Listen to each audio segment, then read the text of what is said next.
ಪಟ್ಟಣದ ಅಶೋಕನಗರದಲ್ಲಿರುವ ಮಹೇಶ್ ಪಿಯು ಕಾಲೇಜಿನಲ್ಲಿ 73ನೇ ಗಣರಾಜ್ಯೋತ್ಸವ ದಿನಾಚರಣೆಯನ್ನು ಸರಳವಾಗಿ ಹಾಗೂ ಸಂಭ್ರಮದಿಂದ ಕಾಲೇಜಿನ ಆಡಳಿತ ಮಂಡಳಿ ಹಾಗೂ ವಿದ್ಯಾರ್ಥಿಗಳು ಆಚರಿಸಿದರು.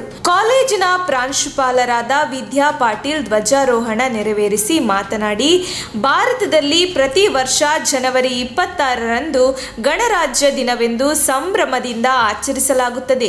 ಸಂವಿಧಾನ ಜಾರಿಗೆ ಬಂದ ಈ ದಿನ ಬಹಳ ವಿಶೇಷವಾಗಿದ್ದು, ಭಾರತ ಸ್ವಾತಂತ್ರ್ಯಕ್ಕೆ ಹೋರಾಡಿದ ಹಲವು ಪ್ರಮುಖ ನಾಯಕರನ್ನು ಮತ್ತು ಸಂವಿಧಾನದ ಜಾರಿಗೆಗೆ ಶ್ರಮಿಸಿದಂತಹ ಪ್ರತಿಯೊಬ್ಬರು ನಮಗೆ ಸ್ಫೂರ್ತಿಯಾಗಿದ್ದಾರೆ.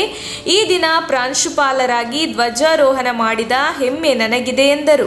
ಉಪನ್ಯಾಸಕ ಶ್ರೀನಿವಾಸ್ ಕಲ್ಲೂರು ಮಾತನಾಡಿ, ಗಣರಾಜ್ಯೋತ್ಸವ ದಿನವನ್ನು ಭಾರತದ ಪ್ರತಿ ಸರ್ಕಾರಿ ಕಚೇರಿಗಳು, ಇಲಾಖೆಗಳು ಮತ್ತು ಸಂಸ್ಥೆಗಳು ಹಾಗೂ ಎಲ್ಲಾ ಶಾಲಾ ಕಾಲೇಜುಗಳು ಸೇರಿದಂತೆ ವಿಶ್ವವಿದ್ಯಾಲಯಗಳಲ್ಲಿ ಅತ್ಯಂತ ವಿಶೇಷವಾಗಿ ವಿಜೃಂಭಣೆಯಿಂದ ಆಚರಣೆ ಮಾಡಲಾಗುತ್ತದೆ. ಭಾರತದ ಸರ್ವ ಪ್ರಜೆಗೂ ಸಮಾನ ಶಿಕ್ಷಣ, ಸರ್ವರಿಗೂ ಹಕ್ಕುಗಳನ್ನು ನೀಡಿರುವ ಸಂವಿಧಾನ ಜಾರಿಗೆ ತಂದ ಈ ದಿನವನ್ನು ನಾವೆಲ್ಲರೂ ವಿಶೇಷವಾಗಿ ಗೌರವಿಸಬೇಕು, ಹಬ್ಬದ ದಿನವಾಗಿ ಆಚರಿಸಬೇಕು ಮತ್ತು ಸಂವಿಧಾನ ಜಾರಿಗೆ ಶ್ರಮಿಸಿರುವ ಎಲ್ಲ ಮಹಾನ್ ನಾಯಕರನ್ನು, ಅವರ ಸೇವೆಯನ್ನು ನೆನೆದು ಅವರಿಗೆ ವಿಶೇಷವಾಗಿ ವಂದಿಸಲಾಗುವುದು ಎಂದರು. ಕಾರ್ಯಕ್ರಮದಲ್ಲಿ ಉಪನ್ಯಾಸಕ ಸುರೇಶ್ ಹಾಗೂ ಉಪನ್ಯಾಸಕರಾದ ಹರೀಶ್ ಹಂತದ ಸಿಬ್ಬಂದಿ ವೃಂದ ನಿರೂಪಿಸಿದರು. ಉಪನ್ಯಾಸಕಿ ನಾಗಲಕ್ಷ್ಮಿ ವಂದಿಸಿದರು.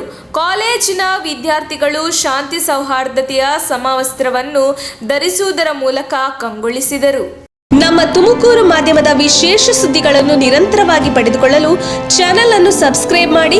ಕ್ಷಣ ಕ್ಷಣದ ಸುದ್ದಿಗಳಿಗಾಗಿ www.nammathumakuru.com ಗೆ ಭೇಟಿ ನೀಡಿ.